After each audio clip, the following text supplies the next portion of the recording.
Durante la gestación, el cuerpo de la madre presenta diferentes modificaciones en su organismo en respuesta al crecimiento del futuro bebé.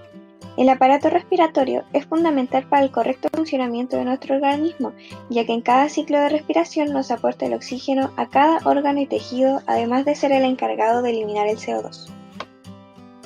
A continuación, hablaremos tanto de la modificación de su disposición en nuestro cuerpo, como de la funcionalidad que presenta durante la gestación. A continuación, hablaremos sobre los cambios anatómicos del aparato respiratorio de la madre durante la gestación. En los primeros meses del embarazo ocurre una dilatación pulmonar en el tracto respiratorio, lo que lleva a un engrosamiento de la mucosa nasofaringea, laringea, tráquea y bronquios, lo que produce una modificación de la voz y en ocasiones dificultad para respirar por la nariz. También es posible que se produzcan hemorragias nasales, producto de la congestión vascular durante la gestación. Se observa que el diafragma se eleva cerca de unos 4 centímetros tempranamente en el embarazo, aún antes de sufrir la presión del útero en crecimiento. El ángulo subcostal se ensancha en unos 35 grados aproximadamente, aumentando el diámetro transversal en unos 2 centímetros. Y además el perímetro torácico aumenta en 6 centímetros. Volumen corriente. El alza en el consumo de oxígeno se asocia con un marcado incremento ventilatorio de hasta el 40% en el embarazo. Este aumento en la ventilación se consigue en forma eficiente, elevando el volumen corriente desde 500 a 700 ml, más que por el incremento de la frecuencia respiratoria. Esto ocurre durante los primeros meses del embarazo. Este aumento en la ventilación del 40% comparado al aumento del consumo de oxígeno del 20% produce una caída de la PCO2 en el embarazo desde los niveles de no embarazada a aproximadamente 30 milímetros de mercurio. El estímulo a la hiperventilación.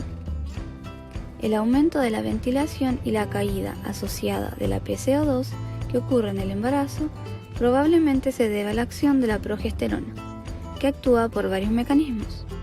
Aumenta la sensibilidad del centro respiratorio a la CO2, también actúa como un estimulante primario del centro respiratorio, independiente de cualquier cambio en el umbral o la sensibilidad a la CO2. Mediante la excreción de bicarbonato en la orina, el riñón compensa la alcalosis respiratoria que se genera al disminuir la PO2. Capacidad de difusión pulmonar.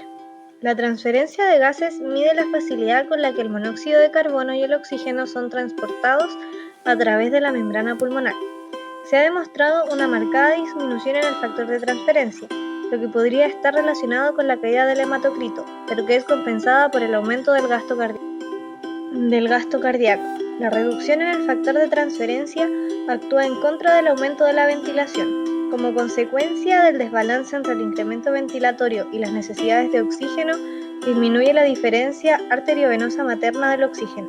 La madre sobrecompensa el aumento de consumo de oxígeno dado por sus propios requerimientos y los del feto, con un marcado aumento en el volumen corriente, produciendo así una considerable reducción en la PCO2. Esto se debe a la progesterona, ya que la eficiencia respiratoria se ve mejorada por una disminución del volumen residual.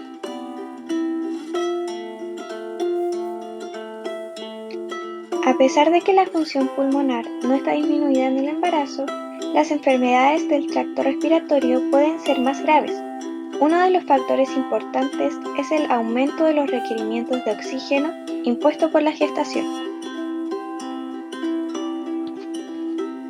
Para concluir, podemos decir que el sistema respiratorio se inicia a partir de la 4ª semana de embarazo.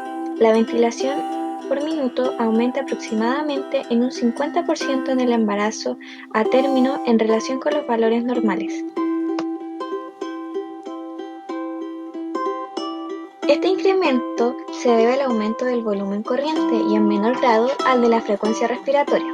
En el embarazo a término, la presión del CO2 está disminuida, ya que el aumento de la concentración de progesterona durante este periodo reduce el umbral del centro respiratorio medular frente al dióxido de carbono.